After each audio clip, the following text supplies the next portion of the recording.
Hey, everybody. Thanks for being back with us again today. We appreciate that as we get close to the end of the Gospel of John, starting the 21st chapter today.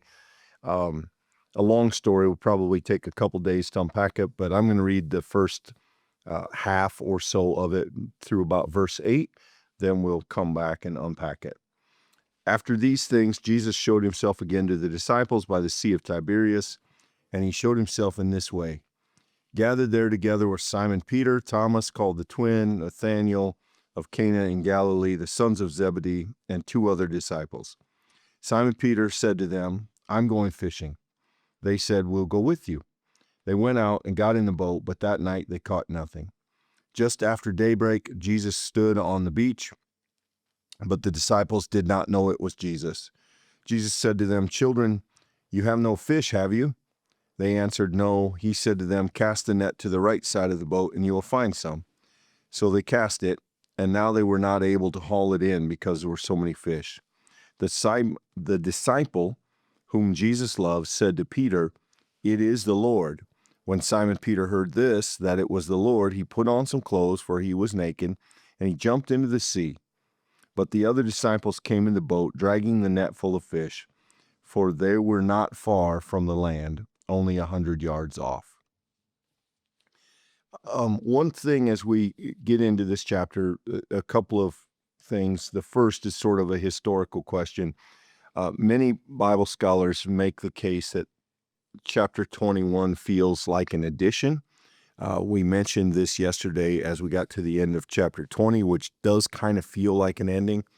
The difference is, as opposed to something, if you were with us when we were in the story of the woman caught in adultery in John 8, we know that at some point it clearly looks like that was added because we have manuscripts, they have copies of manuscripts where that story is not in them, and then later that story is in them in what appeared to be older or newer manuscripts. So we know there was a time in which that story wasn't in at least some of those. That's not true in chapter 21.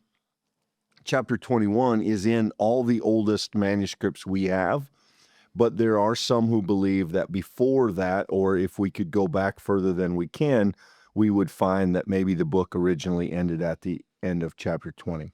Now, I don't know that that's a big deal, and I don't know that you need to have an opinion on that. You may or may not even care about that. But I will say that as we go through this, notice something that is going to be pretty prevalent throughout this chapter. There's going to be a lot of callbacks. It is really interesting how many stories and themes and even specific words that show up here in this after report of the resurrection. And so as we get into this, we'll try to point those out. So the setting is, it's after the resurrection, after Jesus showed himself, and the disciples are there, and I believe 7 of them decide to go fishing, kind of led by Simon. And why they do this, or whether they're stir crazy, whatever reason, we're not told, but they decide to do that. So they went out, they get in the boat, and they catch nothing.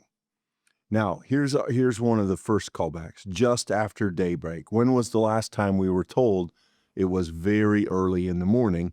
It was the Easter story. It was when Mary Magdalene goes to the tomb. And so here, Michael, we have the disciples. They have been fruitless. You've made the point many times as we've gone through this study. Light and dark matter in the Gospel of John. They have been able to do nothing, to catch nothing in the dark. And now just after daybreak, Jesus shows up on the beach, but they don't know it's him. And if that sounds familiar, it should, because just a chapter ago, we have almost some of the exact details coming through this story. So I think John is working very hard to help us connect this and resonate with the Easter story. So this is one of those books, and we've said this before, that in many ways, John is trying to give the church that has been around for a little while the story of Jesus in a way that is accessible and compelling and ties together all the themes. So that there are some things that we find just get treated throughout this gospel as somewhat common knowledge. Like, for instance, Jesus isn't surprised a single time in this gospel of where he's going. Jesus is in control the whole time. Other gospels tell that story with a little bit of a different gloss. Here, Clint, I'm struck by the idea that at daybreak, Jesus finds the disciples doing the thing that they're good at again, right? That we have fishermen who are back at the task of fishing. And there's something really compelling theologically about that. That at the end of this book, as we now begin to see all of these bookends made that tie back to previous points in the story, we have in the setting daybreak, a revelation moment, a time in which those men who were following Jesus go back to a skill set that they had previous, right? And we have this gospel idea of the fishers of men, right? So now here you have these men fishing for fish, and at the end of the day, they find themselves not being successful in that task. And it's fascinating that it's these men who we ask the question, what will they do now? What will be their future? What happens after their life with Jesus, after Jesus dies, is resurrected? They know that this is no longer a first appearance kind of story. This is a what happens after the first appearance kind of story. And I think what we're going to discover as we make our way into even just this section, though I think it's fleshed out more as the story continues, we're just going to discover that their life is different. It's changed. Yes, they might be fishing, and they might even not be as good at the fishing as what they would love for themselves to be. But yet there's something that's radically different. As this daybreak comes, they live a different kind of life. This is a metaphor. It's a teaching. It's a sermon about discipleship. And it is involving the scenes and the people and some of these images and even words. But right now, we're learning something about what it means to be on the other side of resurrection. And I think that's the question that hangs over this text. What are these men now? They were following Jesus. Jesus has been killed. He's appeared to them, but it's not yet clear what that means to them. Now, and I want to be clear, when it says they're lowering nets, this is commercial fishing, right? They're fishing at night. They're fishing with nets. This isn't a couple of guys out with fishing rods just passing time. This is the idea. Is this going to be their commerce? Is this going to be their job? Are they now going back to what they used to do? These are men at a crossroads, and it's possible that John is telling us a story about a fork in the road for them. And they go back to what they know, but that's ultimately not what they're going to end up doing. So Jesus, they apparently don't know it's Jesus yet. He calls out and he kind of assumes they haven't done well. No fish, have you? They say no. He says, put the net on the other side. We've seen stories like that in the gospel. Again, a kind of supernatural knowledge. Now they're not even able to haul up the net because they catch so many fish. And the disciple whom Jesus loved, we've had that conversation. That's very likely John says to Peter, that is the Lord.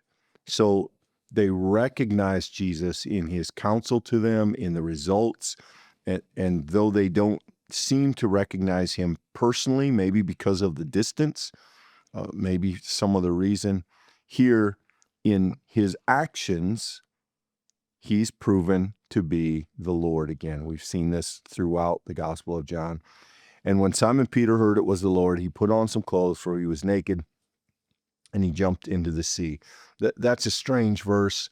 It likely means that he had taken off his outer clothing and was working in kind of a loincloth, or what we might call underclothes. And the strange detail is not that he would, I think one translation, Michael, says something like he was stripped for work. It would not be typical for a Jewish man to be nude in front of other Jewish men working on a boat.